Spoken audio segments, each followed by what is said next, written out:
Ao anjo da igreja em Éfeso escreva: estas coisas diz aquele que conserva a mão direita as 7 estrelas. Quem são as estrelas? Lá no versículo 20, a gente vê no capítulo 1. Olha lá. Quanto ao mistério das 7 estrelas que você viu na mão direita, e quanto aos 7 candelabros de ouro, as 7 estrelas são os anjos das 7 igrejas. Ou seja, um pastor bíblico, um pastor genuíno, ele está guardado na mão de Deus. Ele está sendo preservado. Deus conhece cada detalhe. E a gente vai ver o porquê disso. É Ele que escolhe, é Ele que prepara, é Ele que bota no limbo entre aspas, né? Nas lutas, Ele foge, Ele leva a casa goleiro, Ele amassa. Eu fico vendo aí uns pastores aí, né, que acham que pastor é estrelado, né? Não. Então você prega uma coisa, daqui a pouco a semana te experimenta que tu acabou de pregar. Então não é fácil. Você vai amadurecendo nas lutas. Ele diz lá: conserva na mão direita as 7 estrelas, e que anda no meio dos 7 candelabros de ouro. Então, aqui no versículo, capítulo 1, no versículo 12, voltei-me para ver quem falava comigo, e ao me voltar vi 7 candelabros de ouro, e no meio dos candelabros, um semelhante ao Filho do Homem. No meio dos candelabros estava um semelhante ao Filho do Homem. E agora aqui no meio dos candelabros? Ele anda. Olha a diferença lá. E que anda no meio dos 7 candelabros de ouro. Então, nós entendemos que os candelabros são as igrejas, as estrelas são os pastores. Então, quando a palavra está sendo ministrada, o Senhor está andando na igreja, sondando mentes e corações. Isso é de uma responsabilidade. Eu acho que as pessoas vão ficar muito mais reverentes no culto se entendessem que o Senhor está andando durante a ministração da palavra, que Ele está usando as suas estrelas, os seus anjos, os ministros da palavra. Elas deveriam ser muito mais reverentes durante a mensagem. Os irmãos de Tessalonicense, eles receberam a palavra de Deus, como de fato é palavra de Deus e não de homens. Eles estavam ouvindo o pastor pregar como se fosse palavra de Deus, o próprio Deus ele pregando. Hoje a gente está pregando, está o irmão criticando, está o irmão querendo confrontar, está o irmão não recebe. Não, mas ponto tal, ele não recebe, a palavra não entra no coração, ela bate na mente, ele começa a fazer sopa de letrinha com a palavra não sei o que. Claro que nós temos que ser bereanos, mas em primeiro lugar, nós temos que receber. Por isso que você tem que escolher uma igreja que você confia que o pastor vai pregar. E se você está numa igreja que você não aceita a doutrina, que você não confia que o pastor vai pregar, você vai ficar ligado igual um maluco. Então você tem que conhecer o caráter do teu pastor, a doutrina que ele abraça, a visão que ele... Aí você vai entender que Deus já está usando ele dentro da linha dele.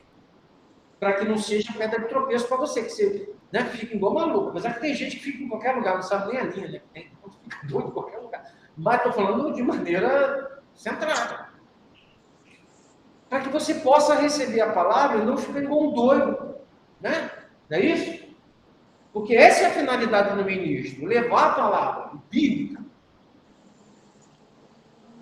Conheça as obras que você realiza, tanto o seu esforço como sua perseverança. Então a igreja trabalhava, era uma igreja que estava ali ministrando, fazia esforço na obra do Senhor mesmo, como sua perseverança. Era uma igreja que perseverava.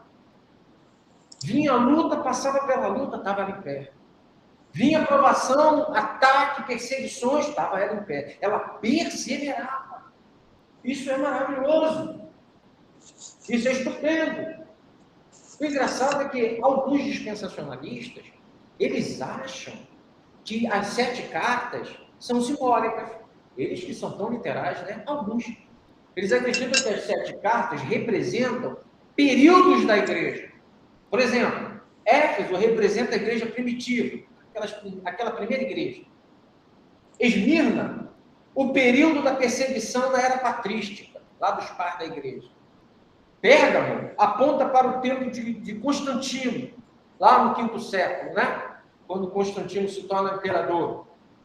Tiatira aponta para a era medieval, tanto a alta quanto a baixa Idade Média. Sardes indica a época da Reforma Protestante. Como é que indica, né? Sardes é uma igreja morta. O problema dela achava que estava viva, estava morta. Filadélfia, para o século XVIII e XIX, das missões estrangeiras, né, com William Carey, congregacional, né, e tantas missões. E vocês não sabem, século XVIII e XIX é o século que o pós-milenismo está dominando. E o pós-milenismo não é otimista? Ele não crê que, com o passar das eras, vai haver uma amplitude na evangelização e as sociedades serão cristianizadas? Não é isso? Ou não? Então, foi o período que mais produziu missionários. Hudson Taylor, William Carey e tantos outros. Porque eles eram o quê? Pós-milenistas. Eles acreditavam que era o momento de evangelização porque estava próximo à vinda de Cristo. Sempre tem uma motivação por trás, né? Laodiceia simboliza a era moderna, tempo de crescimento da apostasia antes do retorno de Cristo. Porque Laodiceia é uma igreja fria, não é quente nem fria, né? Então vamos lá. Conheça as obras que você realiza, tanto o seu esforço como sua perseverança. Sei que você não pode suportar os maus, e que pôs à prova os que se declaram apóstolos e não são, e descobriu que são mentirosos. Então era uma igreja firmada na palavra. Era uma igreja que não suportava o mal. Era uma igreja que queria justiça.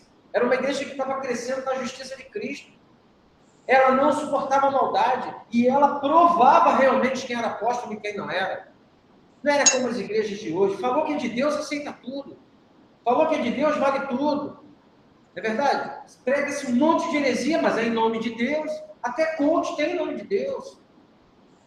A cruz, o negar-se, sumiu dos coaches.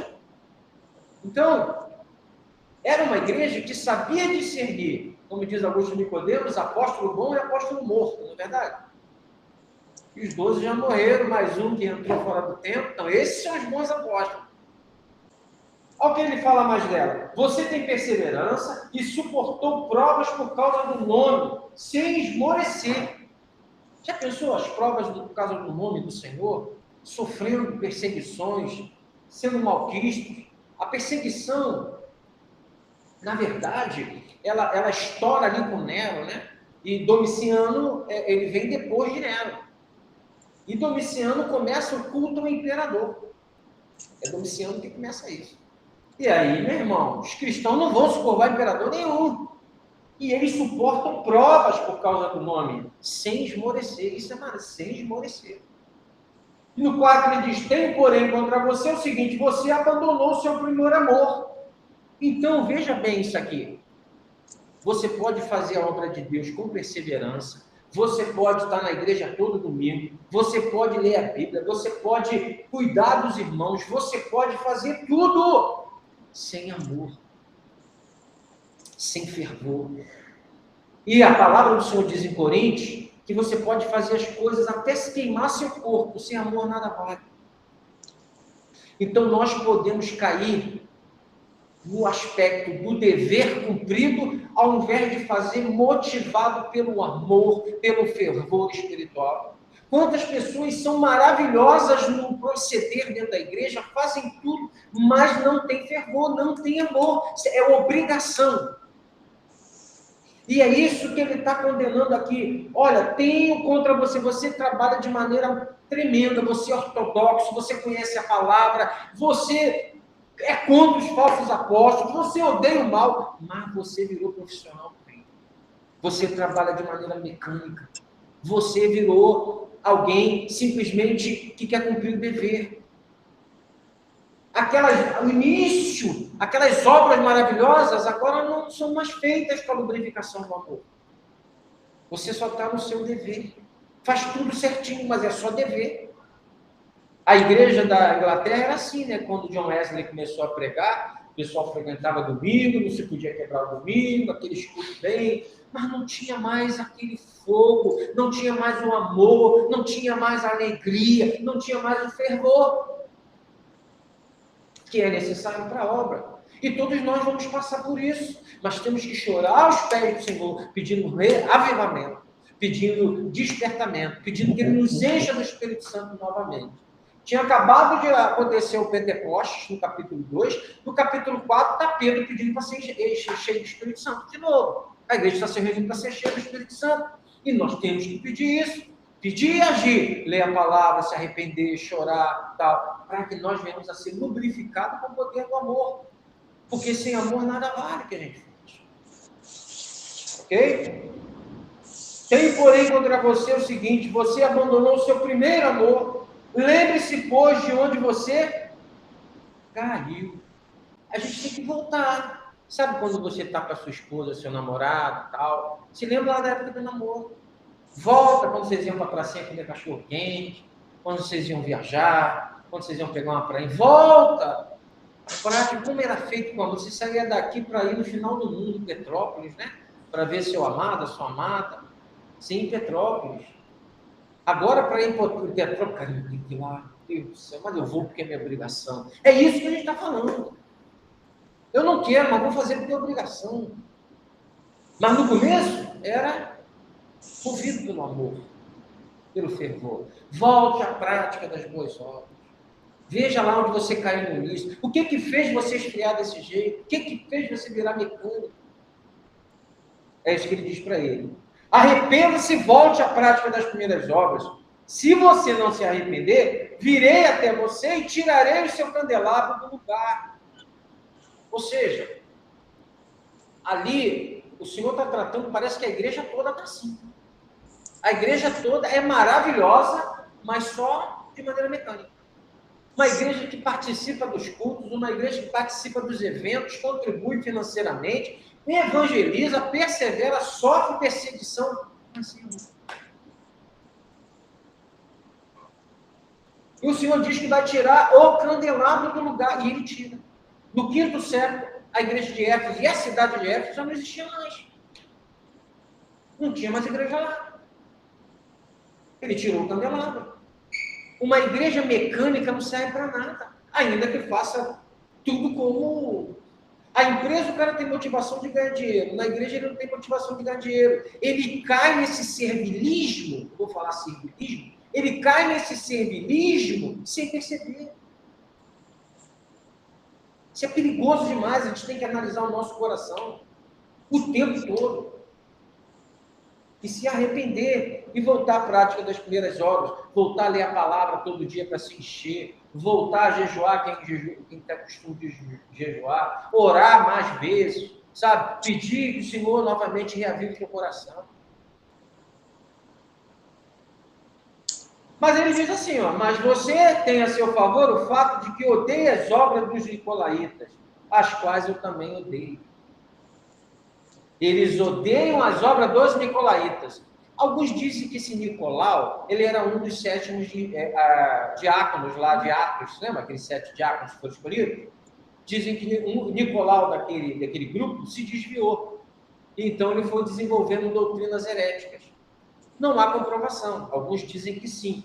Mas essencialmente, a igreja de Éfeso odeia as obras dos nicolaítas. A gente vai ver isso aqui mais para frente um pouquinho. As quais Deus também odeia. Deus odeia as obras dos nicolaítas. Deus odeia as práticas que eles têm promovido na igreja. Certo? Ele também relaciona os nicolaítas com um herege agnóstico chamado Serim.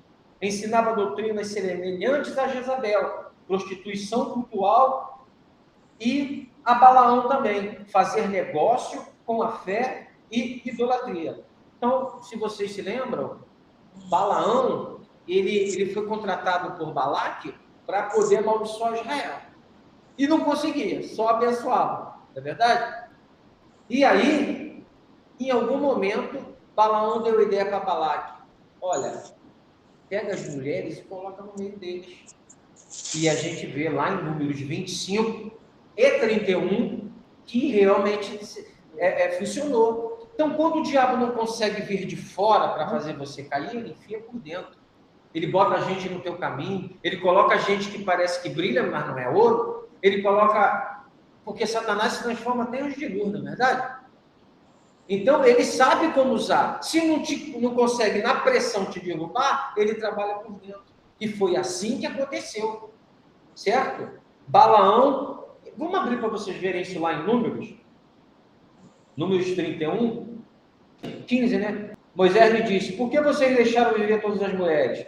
Eis que estas, por conselho de Balaão, fizeram com que os filhos de Israel fossem infiéis ao Senhor, no caso de Peor, e assim houve uma praga no meio da congregação do Senhor. Então Balaão, em algum momento, aconselhou Balaque a pegar as mulheres e oferecer, porque não estava vencendo Israel, não estava conseguindo amaldiçoar, a gente então faz cair e envergonhar o nome de Deus, não é verdade? Quantas pessoas têm feito isso? E dado brecha nesse sentido. Ok? Então, as obras de Nicolau envolviam essa coisa de idolatria e prostituição. E ele estava ensinando isso na igreja. Só que em Éfeso não entrou, não. Éfeso falou: sai fora, eu odeio esse tipo de coisa. Aqui você não vai pregar isso, não. Certo? Quem tem ouvidos, ouça o que o Espírito diz às igrejas. Ao vencedor darei o direito de se alimentar da árvore da vida, que se encontra no paraíso de Deus. Mais uma linguagem aqui figurada, querendo dizer para você que você vai ter eternidade.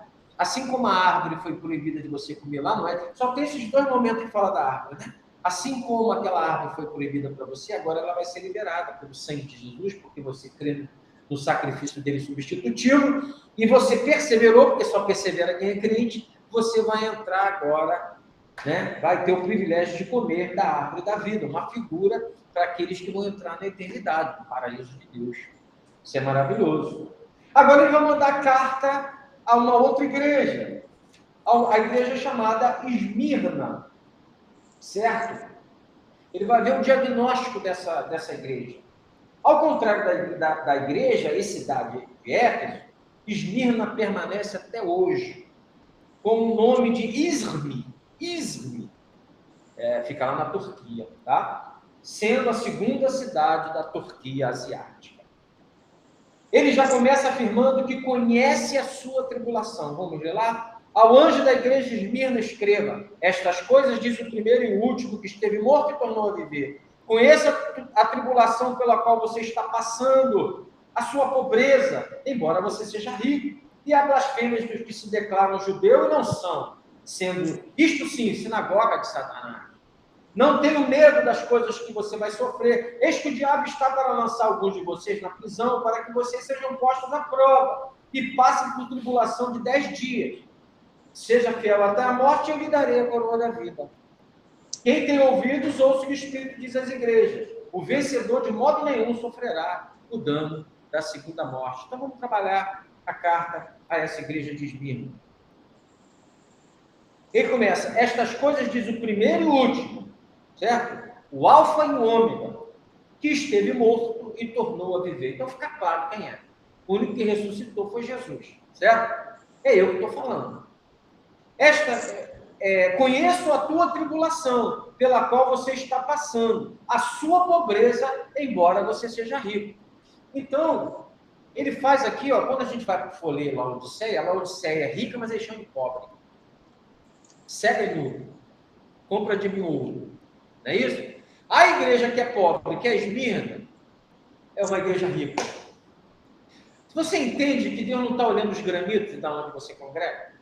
Você consegue entender isso? Não. Você consegue entender que existem igrejas gloriosas com granitos importados? Que é pobre. E tem igrejinha com chão batido na África. É essas que a gente tem que procurar. Eu já recebi gente aqui e falei: pastor, nós temos que dar uma melhorada, colocar, porque o homem é o que vê, eu falei assim, o homem sim, mas quem nasceu de novo, olha para Cristo. Ele quer ver a palavra de Deus sendo pregada. Então, claro que eu gosto de beleza, de estética, né? Quem não gosta? Mas nós vamos matar os irmãos humildes para arrancar dinheiro deles, para deixar tempo bonito. Quem tem que ser bonito é vocês. Para o Senhor com vida santa e reta. Essa é a beleza que Deus está procurando. Não é se você tem granito ou o chão é feito de pisos emborrachados, né? Agora estamos trocando o piso aí agora. Se tiver possibilidade, a gente compra, mas ninguém vai ficar apertado, sendo sugado para fazer isso, não. É verdade? Então, é uma igreja pobre, mas perante Deus é uma igreja rica. É uma igreja maravilhosa. Eu acho que às vezes as igrejas começariam a voltar 50 anos atrás, 50 não, 30 anos atrás, né? Aquelas igrejas pequenas, igreja pequena, onde Deus falava. Eram os irmãozinhos andando de bicicleta. Nem era de bicicleta, era de bicicleta. Os irmãozinhos andando de bicicleta. Estava igual o Lohan ali, o chinelinho no pé, que estava de chinelo, porque o pé está inchado. Mas os irmãos da igreja, sim, ainda, aqui no tal. Estou brincando, nem todos eram assim. Mas havia um despojar de interesse, de ganância, de querer aparecer no local mais bonito, de falar no público, de ser isso, ser aquilo. Queriam servir a Deus. Às vezes isso já é necessário a gente voltar. Ainda que seja ruim para a carne, é bom para o espírito. Não é verdade? Conheço a sua pobreza, embora você seja rico. E há blasfêmias dos que se declaram judeus e não são, sendo isso sim, sinagoga de Satanás. Isso é uma etapa, né? Porque havia uma comunidade de judeus ali que estava perseguindo a igreja. Aquele que vivia, estava morto, aquele que morreu e reviveu, disse que é sinagoga de Satanás. Não é o judeu racial que agrada a Deus. É o remanescente, os filhos da promessa, o que olharam para a cruz e reconheceram Jesus como Senhor e o único sacrifício que pode reconciliar com Deus. É por isso que eu tenho problema com o dispensacionalismo, que acha que o judeu já está salvo. Até agora, no 2016, houve uma carga para o luteranismo que não se devia pregar mais para o judeu, porque Deus trata com eles de uma maneira e trata com a gente de outra. Não estou nem falando que é geral a posição do luteranismo, mas saiu uma carta em relação a isso. Está no livro até Por Amor ao Oceano, do Franklin Ferreira. Né? Então, eu observo que Cristo não está olhando. Se fosse isso, ele ia olhar agora para o judeu e falar assim, não toque neles, são meus eleitos e tal. Não, eles são sinagoga de Satanás. Estão perseguindo os cristãos. Aliás, quando eles fizeram isso, o próprio Paulo estava perseguindo Cristo quando perseguiu os cristãos. Certo? Então, parece a gente parar de olhar para o judaísmo como se fosse algo, né? Dele veio Cristo, dele veio as promessas. Olha, tudo sombra lá para apontar para cá, mas Cristo é o cumprimento do Antigo Testamento. A igreja não é um hiato. Se fosse um hiato, se fosse um parênteses, nesse momento ele ia falar, crente, não mexe com o meu povo escolhido desde o começo, senão vocês vão ser sinagoga de Satanás. Não lhes chamo judeus de sinagoga de Satanás, porque estão perseguindo os cristãos, estão entregando os cristãos. Certo? Então a gente precisa atentar para esses detalhes. Algo diz, e há blasfêmias dos que se declaram judeus e não são, sendo sim sinagoga de Satanás, a sinagoga onde os judeus adoravam. Aprendiam, né? Liam a Torá. Não tenha medo dessas coisas que você vai sofrer. Ele já está mostrando que vai passar por. Eis que o diabo está para lançar alguns de vocês na prisão, para que vocês sejam postos à prova e passem uma tribulação de 10 dias. Tem até o tempo exato aqui, 10 dias de prisão, 10 dias de tribulação. Seja fiel até onde? A morte. Se for necessário, morre. Seja fiel até a morte. E eu lhe darei a coroa da vida. Pelo amor de Deus, não é uma coroa não, tá? É mais uma figura para mostrar, né, a nossa entrada no reino celeste, onde não vai haver perseguição, lágrima, tristeza. Irmão, vai perder a coroa, vai perder a pedrinha na coroa. Quem tem ouvidos, ouça o que o Espírito diz às igrejas. O vencedor, de modo nenhum, sofrerá o dano da segunda morte. Porque ele pode sofrer a morte física, mas ele não vai sofrer a segunda morte. Qual é a segunda morte? É a partida para a eternidade longe de Deus. É a partida para a eternidade longe de Cristo. É viver a eternidade longe da luz. A gente não tem ideia do que seja isso. A Bíblia não é tão clara, mas fica bem claro que é algo que a gente não vai gostar. A gente não, né? Quem for para lá. Não é verdade? Vamos ver agora a carta Pérgamo. Ao anjo da igreja em Pérgamo, estas coisas diz aquele que tem a espada afiada de 2 gumes. A espada afiada de 2 gumes. Conheço o lugar onde você mora, que é o lugar onde está o trono de Satanás.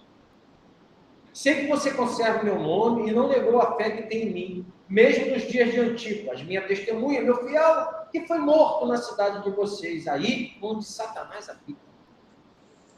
Tenho, porém, contra você algumas coisas.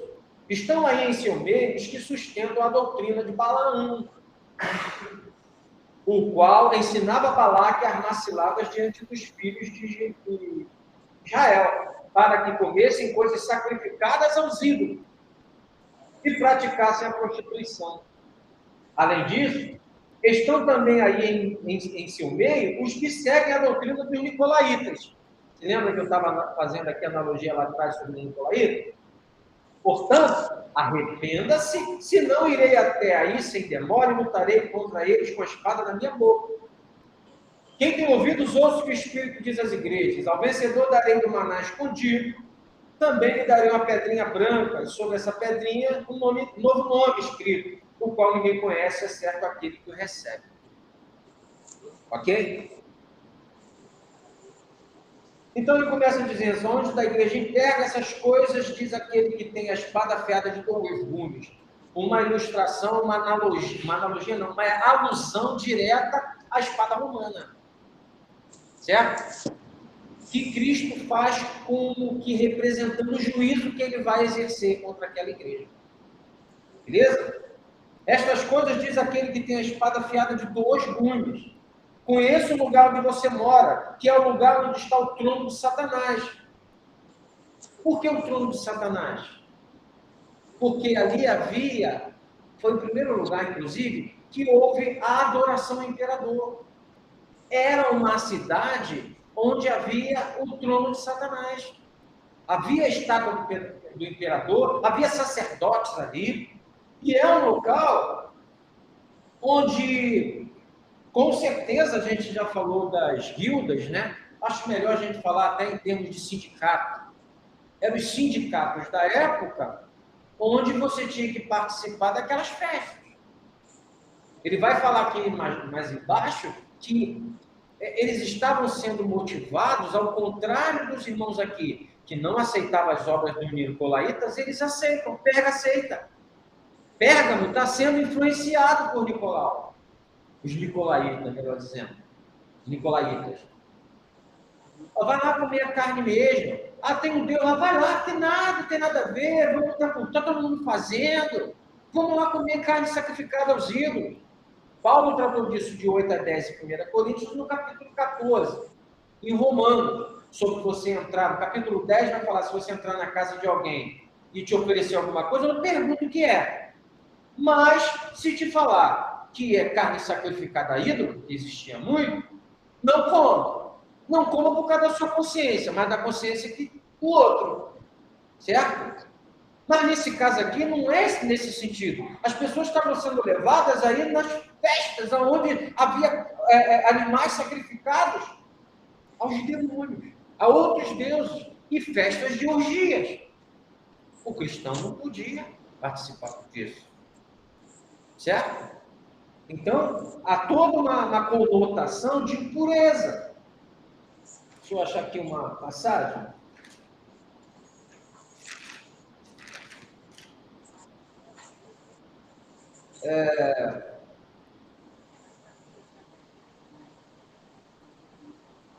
Um templo com sacerdotes e sacerdotisas reais foi erigido próximo ao palácio, e Pérgamo foi chamado de templo guardião da adoração ao imperador. Então você vê uma coisa dessa numa cidade precisando trabalhar, e aí o cristão não fazia lá, né? César é o Senhor, César é o título, né? Dependente do imperador, César é o Senhor, e ele não fazia isso, ele era denunciado. Certo? Onde está o trono de Satanás. Era algo que a gente olha... Deixa de uma maneira tal que a gente imagina como viver naquela cidade. Ele continua lá. Em Pérgamo, né? Tenho, porém, contra vocês algumas coisas. Estão aí em seu meio os que sustentam a doutrina de Balaão, o qual ensinava Balaque a armar ciladas diante dos filhos de Israel, para que comessem coisas sacrificadas a ídolos e praticassem a prostituição. Então, é uma igreja que aceita tudo. Não tem critério, não tem doutrina, não tem teologia. É de Deus, vem todo mundo, acabou. Meu irmão, a Bíblia é a mãe das heresias.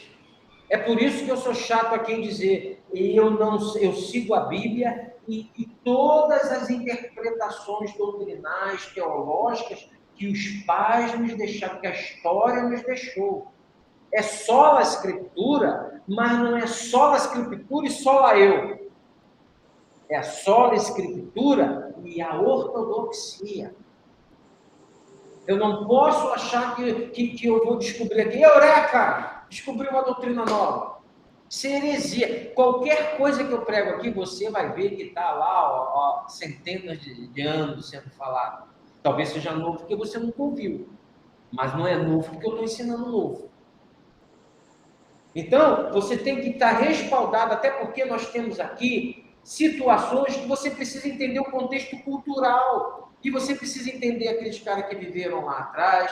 Precisamos entender os arqueólogos, o que eles descobriram. Precisamos entender os filólogos, as pessoas que trabalham com as línguas. Precisamos dessas ferramentas para interpretar. Se eu ficar só lendo a Bíblia, eu viro um herege. Eu preciso da ajuda. Vocês acham que a escola dominical é para quê? Porque a Bíblia vai me dar a essência. Ela vai me dar que Jesus morreu por mim. A congregação cristã do Brasil acredita nisso? Acredita.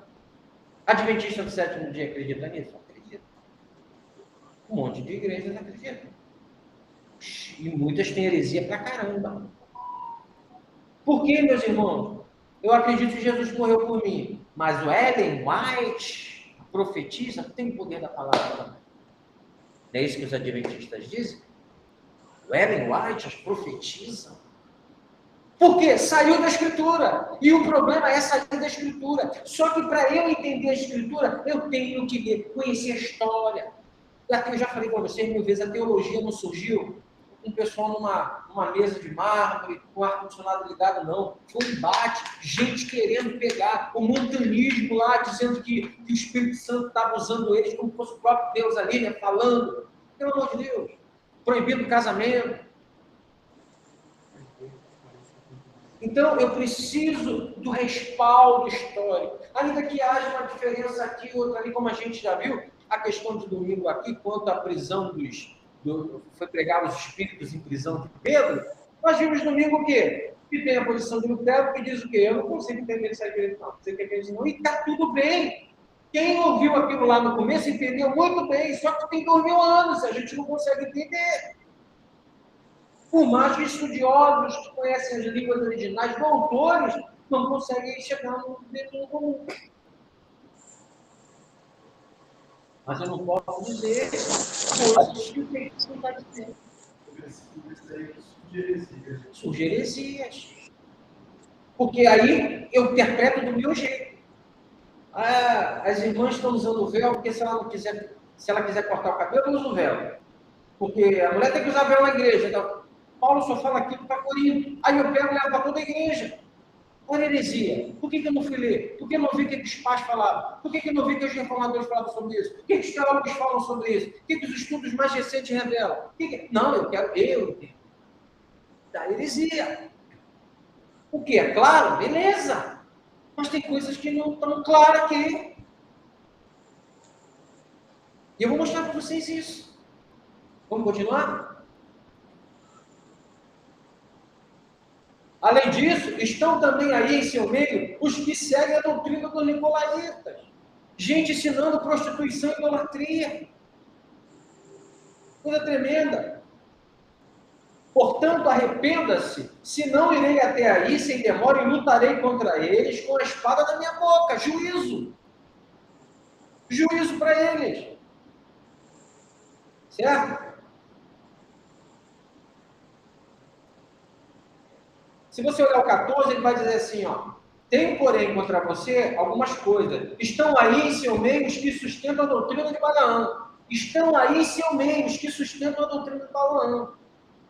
Certo? Então parece que ele é todos. Éfeso tinha esfriado totalmente. Aí ele vem aqui, ó. Portanto, arrependa-se, se não irei até aí, sem demora, e lutarei contra eles com a espada da minha boca. Então nós temos que ter o cuidado de não fazer nada mecanicamente, mas temos que ter o zelo, não é porque tudo que eu estou fazendo não serve de nada se não tiver amor, que eu vou deixar de cuidar, de zelar pela doutrina. Tem que ter cuidado com isso. Ah, então tem que ser só amor? Não é só amor? Então vou amar. Não é isso. Não é isso. Não seja estreito. Aqui está falando que uma coisa não exclui a outra. É simples assim. Certo? Arrependa-se, se não irei até aí, sem demora, e lutarei contra eles com a espada da minha boca. Ele fala a eles, esses que estão lá no meio. Não é todos, não são todos. Quem tem ouvidos, ouça o que o Espírito diz às igrejas. Ao vencedor darei o maná escondido. O que era o maná, gente? O maná não alimentava no deserto? Ele vinha toda manhã? Tinha direitinho ali o maná para eles? Só corta o maná quando eles entram em Canaã, não é verdade? Olha que maravilhoso. Ele está falando que vai dar o maná. Cadê? Ao vencedor darei o meu maná escondido. O que significa isso? Isso significa que você vai ser dessedentado, que você vai ser saciado, que você não vai ter mais fome. Tudo que a gente come aqui volta a sentir fome. As coisas que a gente compra perde prazer, a gente quer comprar outra. A gente acha que a felicidade está no marido, que a felicidade está no curso, que a felicidade está ali. Ele diz que, apesar de nós já termos iniciado isso, né? Quem beber dessa água nunca mais terá sede, a gente já sacia parcialmente, porque é o jaio ainda não, parcialmente a gente já sacia essa sede, mas a gente vai receber o maná, onde a gente vai estar completamente satisfeito na eternidade. Não haverá choro, então eu não vou chorar nem pelos meus parentes, nem pelos meus filhos eu vou chorar, porque não vai haver choro. Eu vou entender as coisas. Vou estar com o corpo glorificado, nascido de novo, restaurado. O corpo que Cristo teve glorificado, eu vou ter. E para viver no novos céus e nova terra, tá?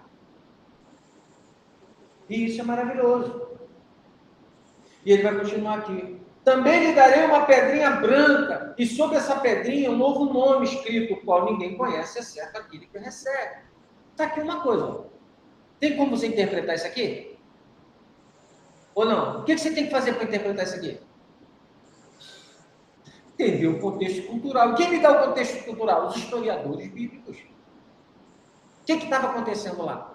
Nem eles chegam num denominador comum. Por quê? Existe a ideia da questão de no julgamento. Se a pessoa fosse absolvida, ela recebia pedra branca. Se ela fosse culpada, recebia pedra preta. Tem uma outra interpretação, que essa pedra branca era utilizada para a balada da época. Então, quando tinha uma festa, tinha qualquer coisa, te davam uma pedra branca para que você pudesse, então, entrar nessa balada, nessa festa. E tem uma outra interpretação, que o viajante passava pela rua, ele, quando se hospedava numa taberna, qual o nome daquele lado? Uma hospedaria, ele ficava a noite inteira. Se ele fosse um bom hóspede, o proprietário quebrava a pedra, dava metade para ele, ele ia embora, a hora que voltasse, ela só encaixar a pedra, significava que ele foi um bom hóspede. Tem uma outra também. Os campeões lá do estágio olímpicos, né? Eles que venciam, depois tinha as honrarias, ele recebia essa pedra para entrar, para que ele fosse, então, celebrada a vitória dele. Qual dessas está certo? Havia tudo. O que João aqui está tentando traduzir? Qual desses aspectos está sendo colocado aqui? Não importa. O que importa aqui, que ele está dizendo, olha só que coisa maravilhosa. Ao vencedor darei um maná escondido. Também lhe darei uma pedrinha branca, e sobre essa pedrinha um novo nome escrito, o qual ninguém conhece, exceto aquele que o recebe. Tem gente que interpreta isso aqui olhando e dizendo assim, é um novo nome de Jesus, como assim? Outros dizem que é você entender realmente o que significa o nome de Jesus. E outros ainda dizem que provavelmente é um nome que você vai receber. E eu entendo muito mais assim. A tua mãe te deu um nome, não deu? Deus não trocava os nomes no Antigo Testamento? Jacó, agora está Israel. Você vai receber um nome que o Senhor te conhece. O novo nome que você vai receber. Então eu não posso interpretar isso aqui na minha cabeçada. O mais coerente é esse. O mais coerente para mim é esse. Alguns acham que o coerente é a absolvição no tribunal. Mas não importa. A gente já tem essa passagem no céu aqui. Essa pedra simboliza a nossa entrada. E com um novo nome. Na eternidade, na glória do Senhor. Ok? Vamos para a última igreja de hoje. Né? Carta à igreja de Tiatira. O pecado da igreja de Tiatira, assim como o de Pérgamo, eram a imoralidade e a tolerância com a adoração a ídolos. Essa igreja, ao contrário de Éfeso, tinha amor, fervor espiritual, perseverança e inúmeras obras, mais do que as obras do início. Vamos ler essa carta que é interessante. Ao anjo da igreja de Tiatira escreva: estas coisas diz o Filho de Deus, que tem o olho como chama de fogo, os pés semelhantes ao bronze polido. Conheça a obra que você realiza, o seu amor, a sua fé. Eu estou balançando muito aí, gente. Eu fui ver o vídeo semana passada editando, eu parecia ficar parado, eu fiquei tonto, só de me ver. Então me falou, pastor, está balançando demais. Estas coisas diz aquele que tem... Perdão. Conheça as obras que você realiza, o seu amor, a sua fé, o seu serviço, a sua perseverança e as suas últimas obras, mais numerosas do que as primeiras. Tem, porém, contra você o fato de você tolerar essa mulher, Jezabel, que se declara profetiza, não somente ensina, mas ainda seduz os meus servos a praticar a prostituição e a comer coisas sacrificadas a ídolos. Olha o problema. Dê-lhe tempo para que se arrependesse, porém ela não quer se arrepender da sua imoralidade. Eis que farei com que fique acamada e trarei grande tribulação aos que com ela adulteram, caso não se arrependam das obras que ela cita. Matarei seus filhos, e todas as igrejas saberão que eu sou aquele que sonda mentes e coração, e retribuirei a cada um de vocês segundo as suas obras. Digo, porém, aos demais de Tiatira, a todos aqueles que não seguem essa doutrina, e não conheceram, como eles dizem, as coisas profundas de Satanás. Não porei outra carga sobre vocês, não somente conserve os que vocês têm, até que eu venha. Ao vencedor que guardar até o fim das minhas obras, eu lhe darei autoridade sobre as nações. E com um cetro de ferro as governará, e a reduzirá a pedaços como se fosse objeto de barro. Assim como também eu recebi a autoridade de meu Pai, eu lhe darei ainda a estrela da manhã. Que tem ouvidos, ouça o que o Espírito diz às igrejas. Então, ele começa assim: estas coisas diz o Filho de Deus, que tem olhos como chama de fogo e os pés semelhantes a bronze. Tá? Mais uma figura aqui. Conheça as obras que você realiza, o seu amor. Então, Tiatira era uma igreja que tinha amor. Efésios tinha amor? Perdeu. O começo foi maravilhoso dos Efésios, mas as obras no final eram terríveis. Tiatira, pelo contrário, começou, mas as obras finais eram melhores do que as primeiras. Olha o que ele diz lá. A sua fé, o serviço, a sua perseverança, as suas últimas obras, mais numerosas que as primeiras. Olha como ela é contrária a tudo aquilo que Éfeso fez. Começou bem, terminou mal. Ela começou e progrediu, Tiatira. Tem, porém, contra você o fato de você tolerar que essa mulher Jezabel, que se declara profetiza, não somente ensine, mas ainda se seduz os meus servos a praticar prostituição e a comer coisas sacrificadas a ídolos. Esse é o problema. Quando você sai da palavra e vai para a profetiza, dá esse problema. Então, uma igreja que abandona a palavra para ouvir mulheres, ouvir o profeta, ouvir a profetisa, em detrimento da palavra, traz problemas. Era uma igreja que deveria estar assim: irmã, tem alguma coisa que Deus falou para falar comigo? Irmã, se sentiu alguma coisa? Se eu fui orar pelo irmão, né, até conhecido de você, irmão não é convertido, irmão ainda não. Irmão só em Adão, não irmão em Cristo. Esse irmão em Adão, ele pediu para orar, eu orei, eu falei, você sentiu alguma coisa? Deus falou alguma coisa comigo? Não, eu vim orar, que eu falei com ele. Deus falou nada comigo, não. Então parece que as pessoas têm sede de ouvir, sabe? O que vai acontecer amanhã? O que Deus tem para mim? E é nessa brecha que Satanás entra. E Jezabel estava ensinando coisas erradas a eles. Eles tinham saído das escrituras. Gente, quantas pessoas se entram na igreja hoje? É só chute na cadeira, é só pandeiro, e a palavra de Deus já foi embora. Cheio de fervor, mas cheio de heresia também. Cheio de fervor, cheio de amor, sinceros, mas sinceramente enganados. Quantos? Porque estão ouvindo profetiza.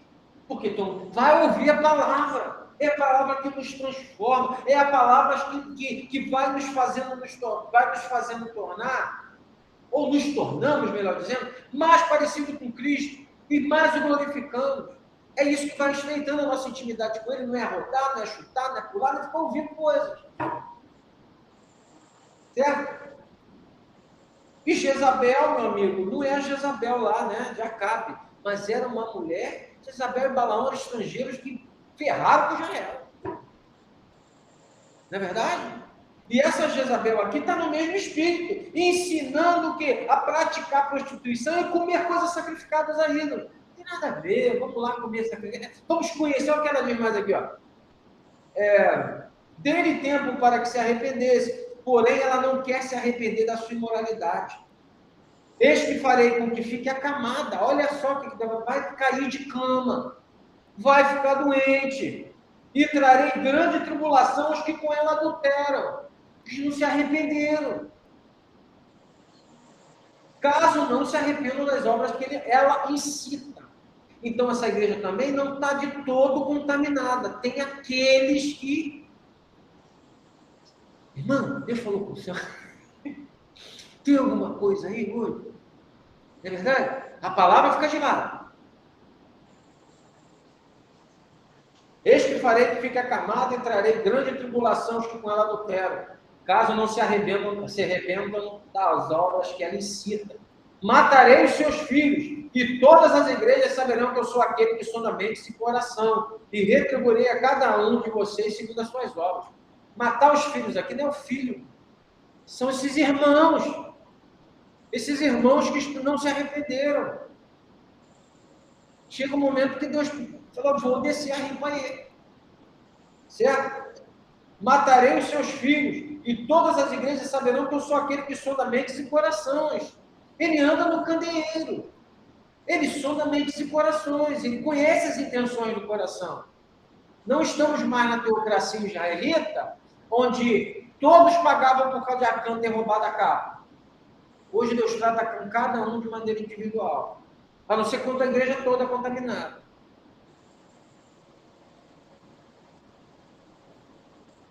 Digo, porém, aos demais de Tiatira, aos demais, tem esse grupo aqui, mas aos demais.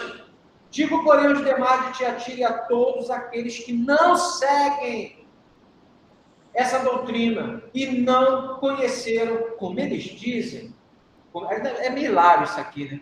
Como eles dizem, as coisas profundas de Satanás. O que é que eu tenho que conhecer coisa profunda de Satanás? Tem os irmãozinhos que adoram entrar no ocultismo, ficam ouvindo coisas profundas de Satanás. Você não conhece, não? Adolescente gosta muito disso, né? Não quer conhecer a tábua Wicca. Não, porque a tábua fala e vê a mesa voando do kardecismo, né? Tem aquele filme lá. Então, gostam do sobrenatural, do ocultismo, do misticismo. Tem igrejas místicas demais, irmão. É um misticismo só.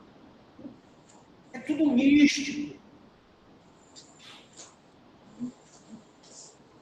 Digo, porém, aos demais de Tiatira, a todos aqueles que não seguem essa doutrina e que não conheceram, como eles dizem, as coisas profundas de Satanás. Eu não quero saber de nada profundo de Satanás. Não porém outra carga sobre vocês. Então, somente conserve o que vocês têm até que eu venha. Fica firme aí, irmão. Você está numa igreja que a galera está vacilando, mas fica firme. Continua me buscando, continua glorificando meu nome, continua vivendo a palavra. Ao vencedor que guardar até o fim as minhas obras, eu lhe darei autoridade sobre as nações. E com um cetro de ferro as governará. E as reduzirá a pedaços, como se fosse objeto de barro. Isso tem a ver com aqueles que perseverarem até o fim, vai ganhar autoridade. A palavra de Deus não diz que os santos julgarão o mundo. Nós ganharemos certa autoridade com Cristo para julgar as nações. Isso é um privilégio, algo maravilhoso. Ao vencedor que guardar até o fim mesmo, eu lhe darei autoridade sobre as nações. Parece aqui, as cartas, ela parece que Deus conhece que a gente é meio interesseiro, não é verdade? Ele sempre pede, ele manda se arrepender depois, ao vencedor dou isso. Ao vencedor tem isso. E lá nos evangelhos, em Coríntios, vai falar de quê? Do galardão. Porque Deus sabe que no fundo, a gente sempre precisa de uma motivação para seguir, não é verdade? A gente precisa de uma motivação.